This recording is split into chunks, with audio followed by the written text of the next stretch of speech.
Olá, meus amigos, Deus abençoe a todos. Que o Espírito do Deus Altíssimo, o Espírito que deu vida àquele vale de ossos secos, o Espírito que faz possível o impossível, que é o Espírito de Deus.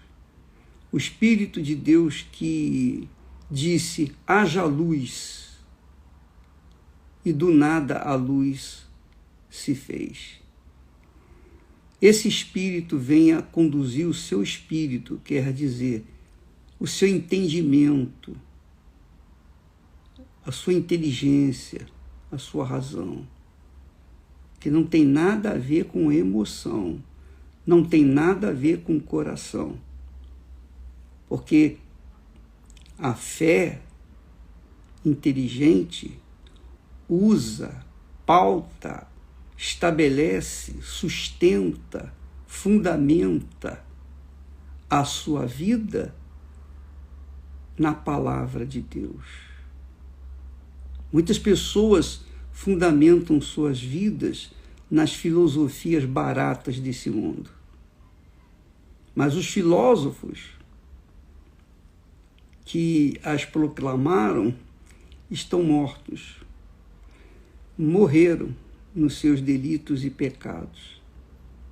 Mas aquele que proferiu a palavra, que deu vida àqueles corpos mortos no vale, ele ressuscitou, está vivo, para dar vida àqueles que nele creem, quer dizer, aqueles que ouvem e obedecem a sua palavra. Não apenas acreditam nele, mas ouvem e obedecem a sua palavra. Então, quando o profeta fez o que Deus mandou que fosse feito, profetiza. Então, aqueles ossos se ajuntaram, cada osso no seu osso, e formou-se um exército de ossos, ou melhor, um exército de caveiras, digamos assim. Um exército de, eu diria, apenas dos ossos das pessoas. Os ossos estavam separados, mas se juntaram cada osso a seu osso e formou-se um exército de caveiras,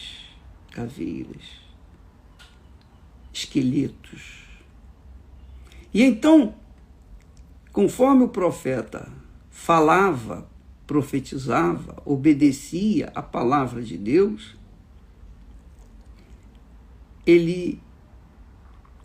aconteceu que vieram nervos sobre aqueles esqueletos e cresceu carne e estendeu-se a pele sobre eles.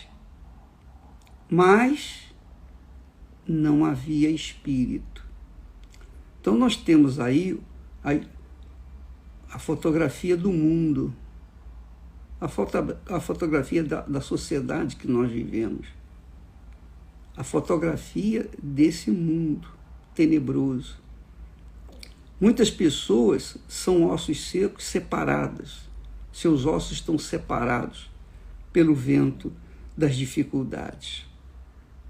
Outras pessoas, por conta de terem ouvido a palavra de Deus, muitos ossos se tornaram esqueletos. São esqueletos, simplesmente esqueletos. Têm os seus ossos ajuntados num só corpo, mas são esqueletos. Ao falar a palavra de Deus, ao ouvirem, aqueles ossos ouvirem a palavra de Deus, então formou-se um exército. Só que esse exército era de defuntos, já não era mais um esqueleto, mas eram defuntos. E os defuntos estavam, obviamente, deitados. Então Deus falou para o profeta: profetiza, diz ao Espírito, aos 4 ventos, o Espírito que vem dos 4 ventos, vem dos 4 ventos, ó Espírito, e assopra sobre estes mortos. Agora não são mais ossos, não são mais esqueletos, são defuntos. Assopra sobre estes mortos para que vivam.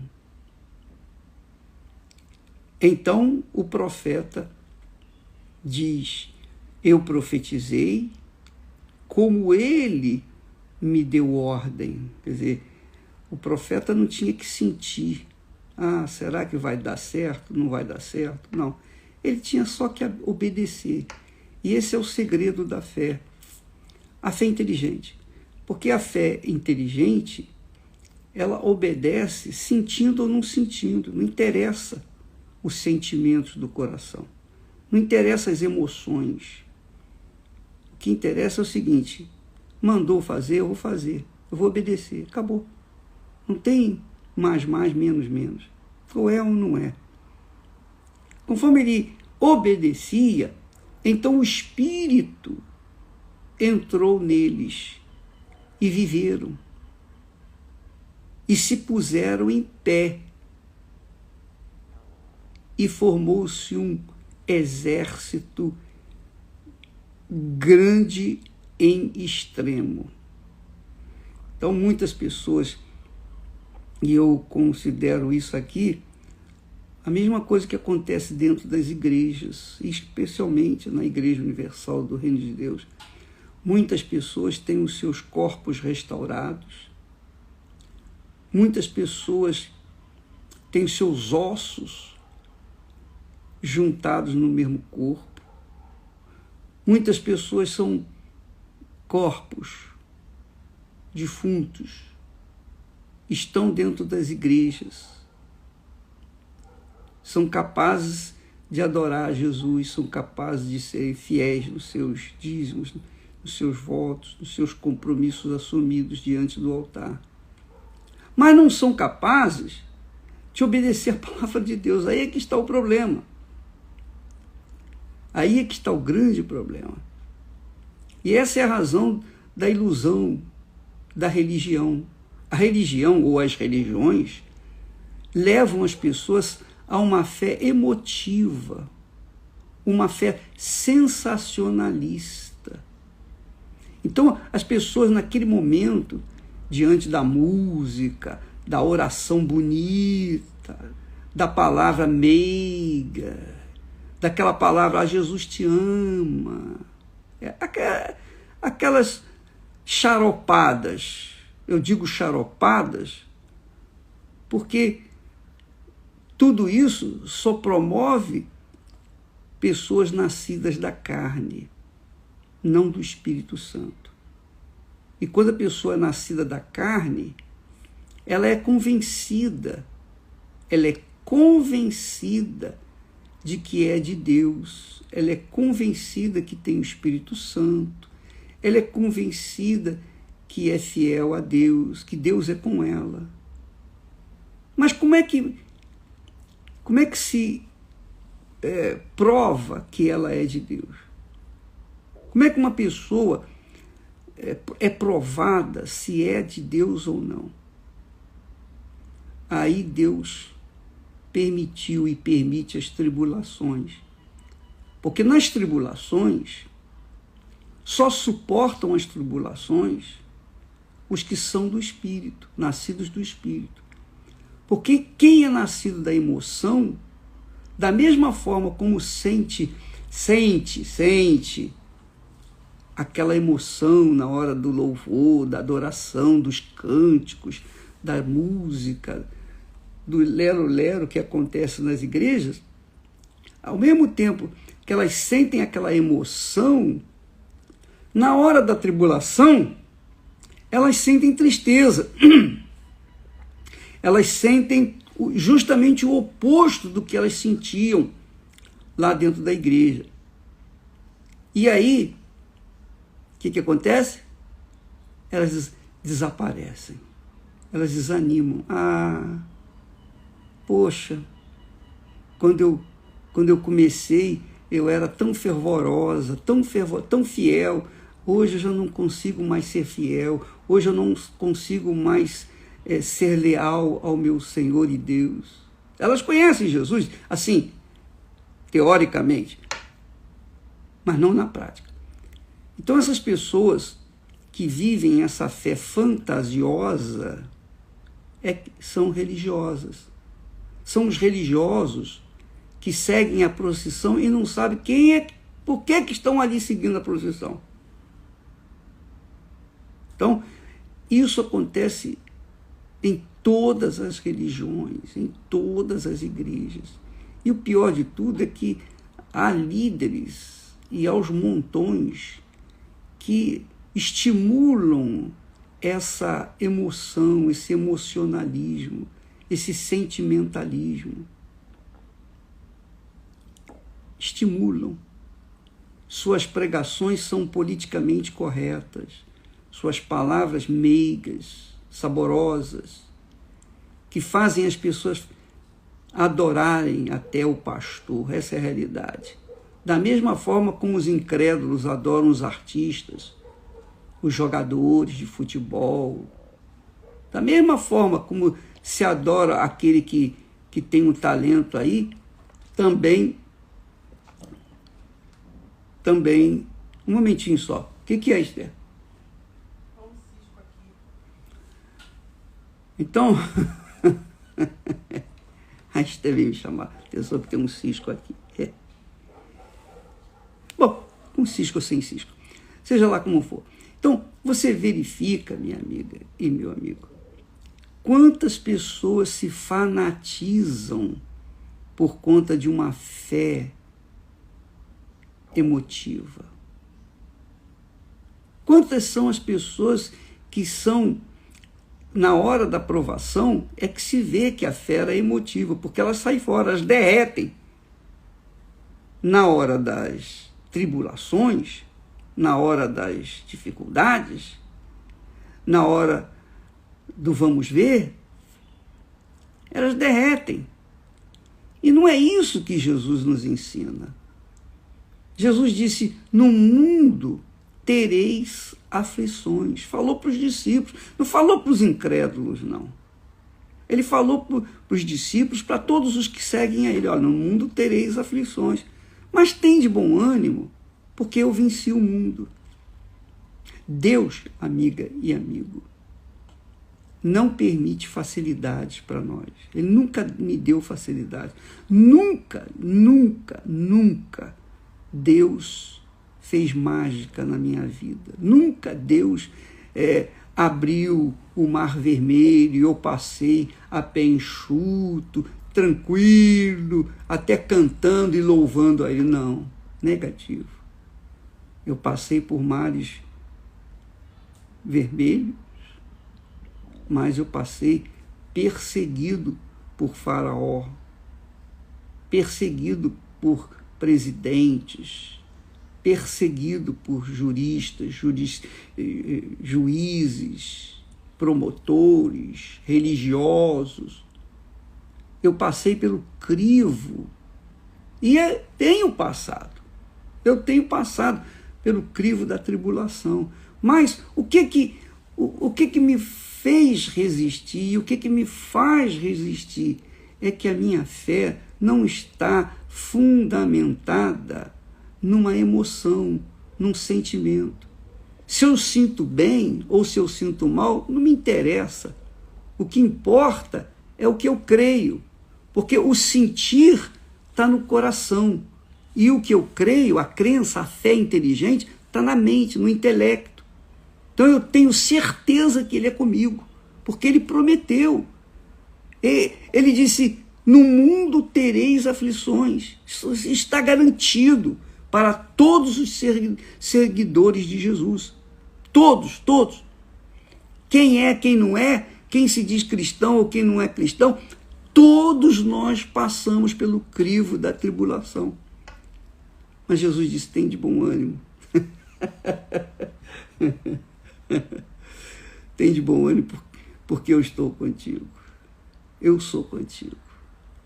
Então, minha amiga e meu amigo querido, é isso que você tem que saber. Agora nesse momento, é madrugada aí no Brasil, você está pronto para ouvir e entender qual é a diferença entre a fé inteligente e a fé burra, a fé emotiva, a fé emocional, a fé sentimental.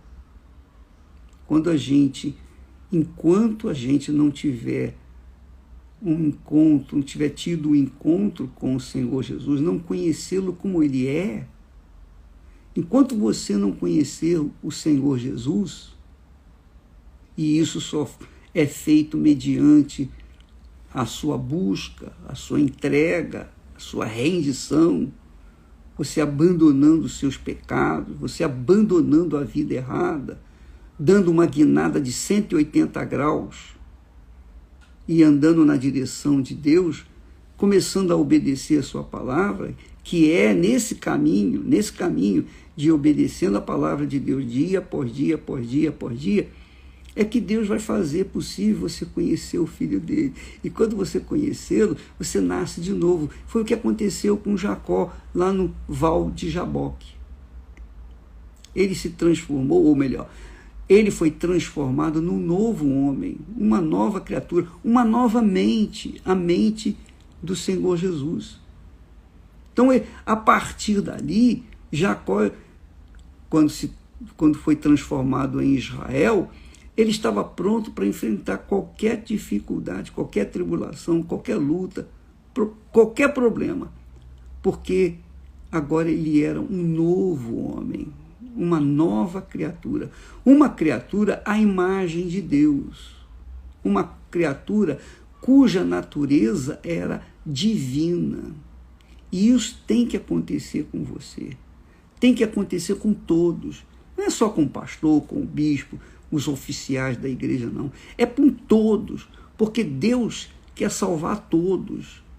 O vale de ossos secos representa todo mundo, todas as pessoas, todos os seres humanos. Deus quer salvar todos.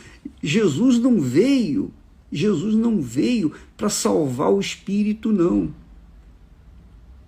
Porque o espírito, que é o nosso intelecto, que é a nossa inteligência, que são os talentos que Deus nos empresta, ele volta para Deus. O corpo fica aí, ele volta ao pó. Mas a alma, essa alma, ela pertence a cada um de nós. E só a pessoa pode decidir o que fazer. Se entrega ou não essa alma para o Senhor Jesus. Então ele veio para salvar a alma. Jesus veio para salvar a sua alma, minha alma, a nossa alma, porque é a nossa alma que é, digamos, volúvel por natureza. A nossa alma que se entrega às paixões desse mundo. A nossa alma que se deixa levar pelo engano, pela palavra de mentira, pelo lero-lero. É a alma que Deus quer salvar, porque a alma, essa é eterna também. Ela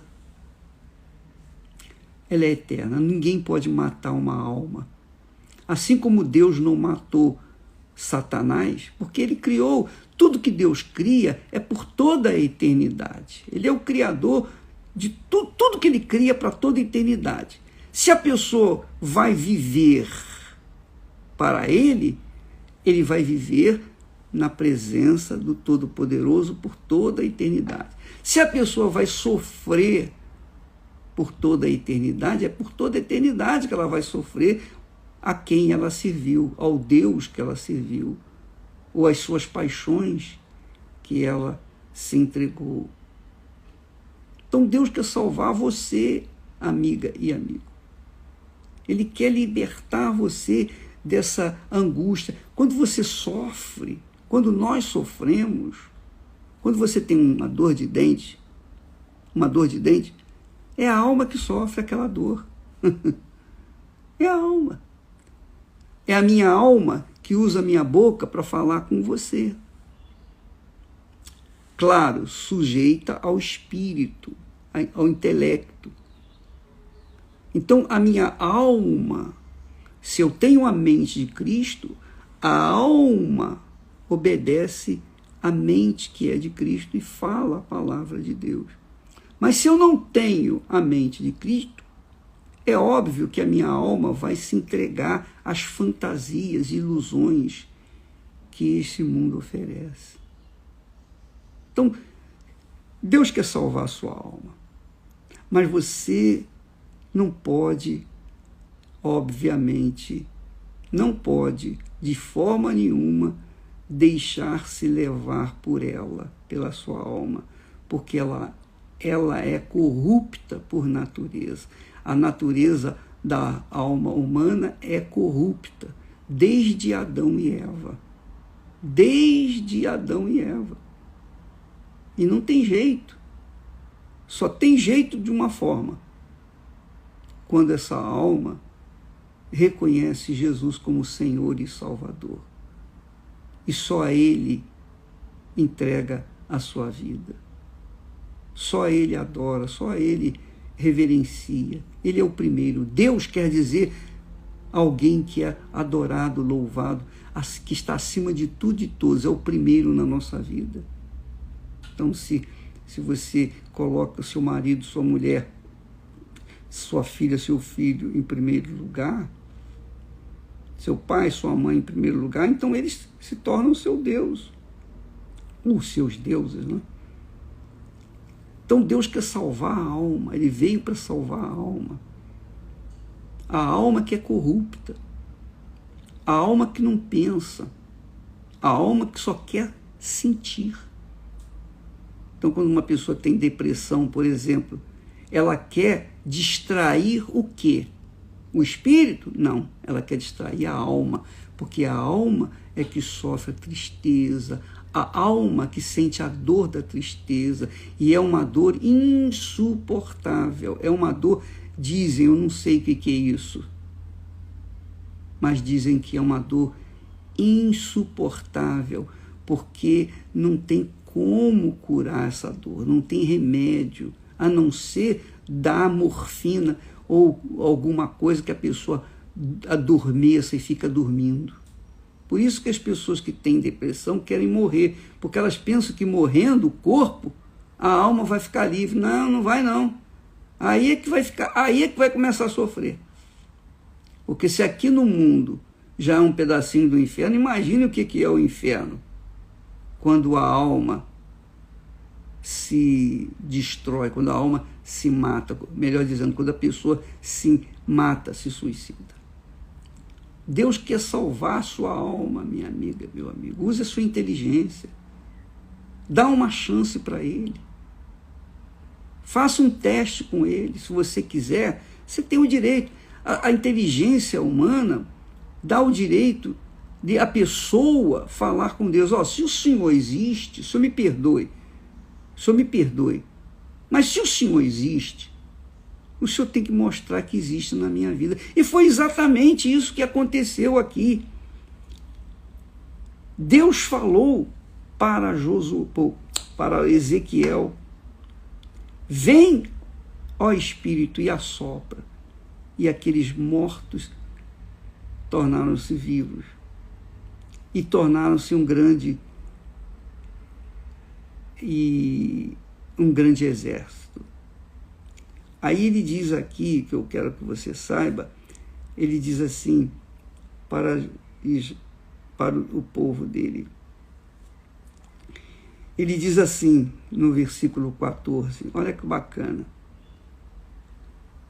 Porei em vós o meu espírito e vivereis, e vos porei na vossa terra,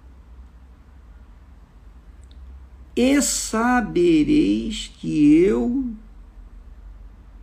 o Senhor, disse isto e o fiz. diz o Senhor. Quer dizer, Deus quer que as pessoas, seus amigos, seus conhecidos, seus parentes, que o mundo o conheça através de você, através do seu testemunho. Como nós temos falado, é o que está escrito, Jesus quer que nós sejamos o seu perfume nesse mundo. Jesus quer que nós exalemos o perfume dele, mostremos para o mundo que ele existe, não na base do sentimentalismo, não na base de um amor fajuto, não na base de emoções, não. Ele quer ver o seu testemunho, ele quer ver você restaurada, resgatada, você reintegrada à sociedade, você que está nos vícios e que está jogado na lata do lixo, você que está jogado na rua, você que está jogado nesse mundo podre. Deus quer restaurar a sua vida, quer fazer de você uma criatura, um cidadão ou uma cidadã do reino dos céus, para que o mundo veja Deus através de você. Olha, é tão glorioso, é tão grandioso, é tão magnífico, é tão majestoso, que a gente fala, parece, sinceramente, honestamente, vou dizer para você, eu confesso para vocês, às vezes me faltam palavras para falar, às vezes não, normalmente me faltam palavras para falar aquilo que há dentro de mim, que eu quero dar para vocês, que é a maior riqueza. Eu não quero dar para vocês emoções, não estou aqui para passar emoção, não estou aqui para passar uma ideia, pura e simplesmente não estou aqui para passar o que está escrito. E como Deus disse, ouvi a palavra do Senhor. E o profeta Ezequiel ouviu e obedeceu. E disse, repetiu para os ossos secos, ouvi a palavra do Senhor. E os ossos secos ouviram. E os ossos secos se transformaram num grande exército, um exército de pessoas, um grande exército, inumerável o número de pessoas que se levantaram. Deus quer que você se levante, minha amiga e meu amigo. Deus quer que você se levante, mas não vai ser com mágica. Não vai ser mágica. Você vai ter que obedecer a palavra dele para que a palavra dele se cumpra na sua vida. Isso é inteligência. Isso é inteligência. Isso não é emoção. Isso não é sentimento. Não é comoção. Isso é fé pura. A fé inteligente. Você ouve, obedece e Deus responde. Transforma. Ele não vai fazer mágica na sua vida. Não espere mágica. Deus não é mágico. Nem sorte. Não. Isso se chama fé inteligente, que nada tem a ver com a fé religiosa, que é emotiva. A fé religiosa é emotiva. Então, quando você ouve falar de pastores que saíram, que isso aconteceu, aquilo outro, isso acontece muito, porque muitas pessoas se iludem com a própria fé, a fé emotiva, a fé que não é sobrenatural, a fé que é natural.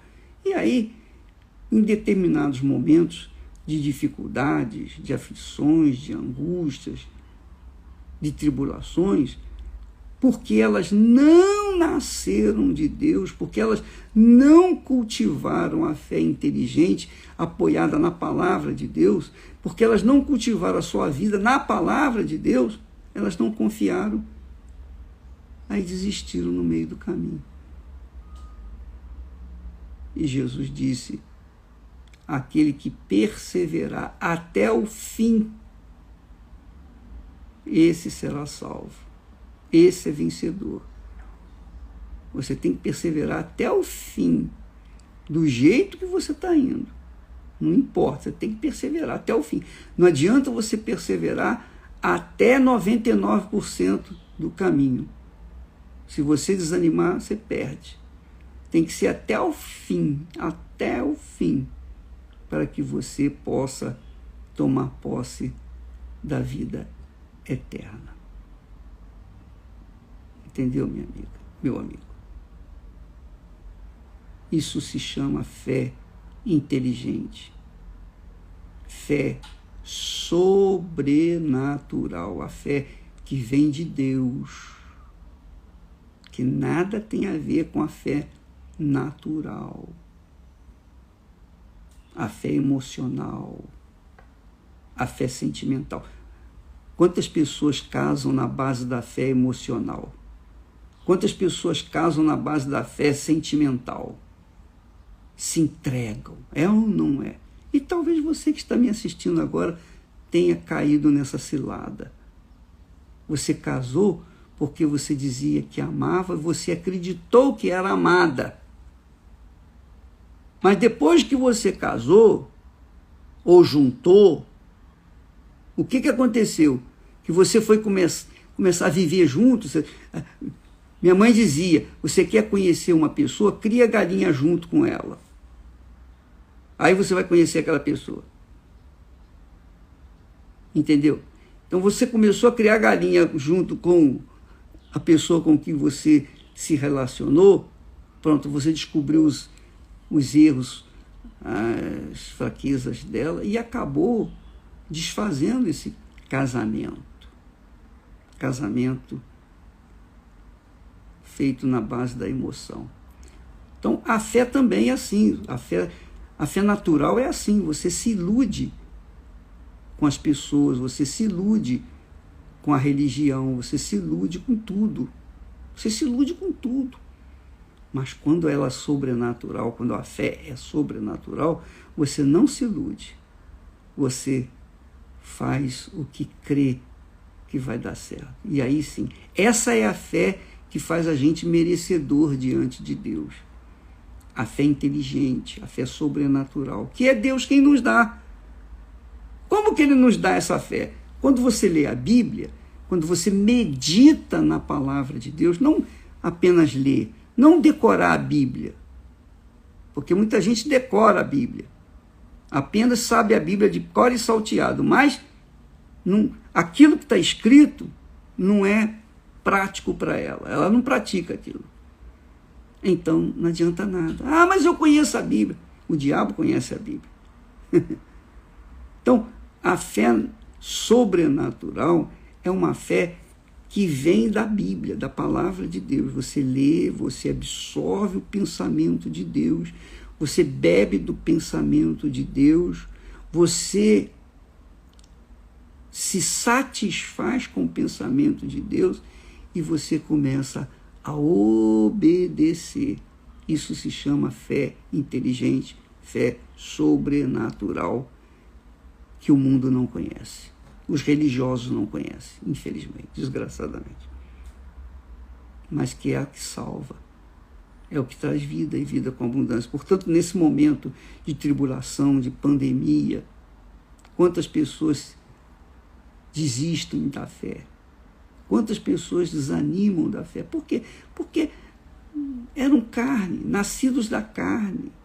Não tinham nada do Espírito Santo. O Espírito, eram carnes e não receberam o Espírito. Não receberam o novo nascimento. Não foram gerados Israel. E na hora do vamos ver, das lutas, derrete, se desfaz, apodrece, cai. Pense no que eu estou falando. Pense nisso. Confira o que está escrito. Leia a Bíblia, você vai entender.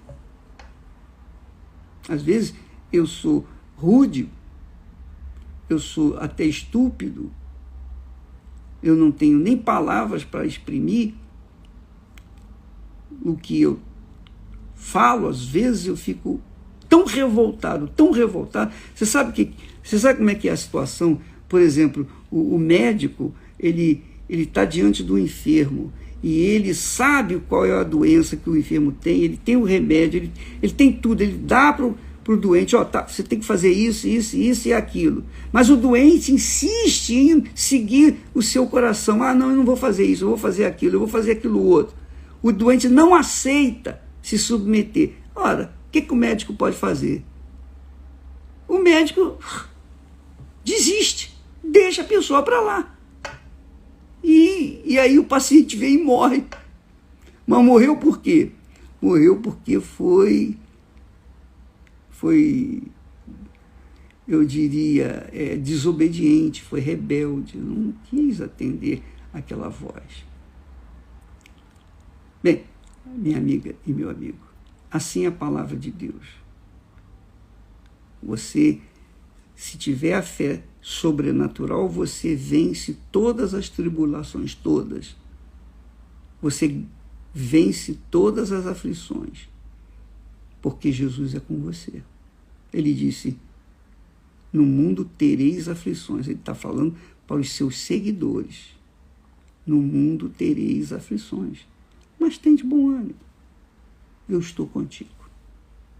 E isso não é suficiente para uma pessoa que realmente usa a fé sobrenatural, inteligente, a fé racional? Amanhã estaremos de volta. Deus abençoe em nome do Senhor Jesus. Amém.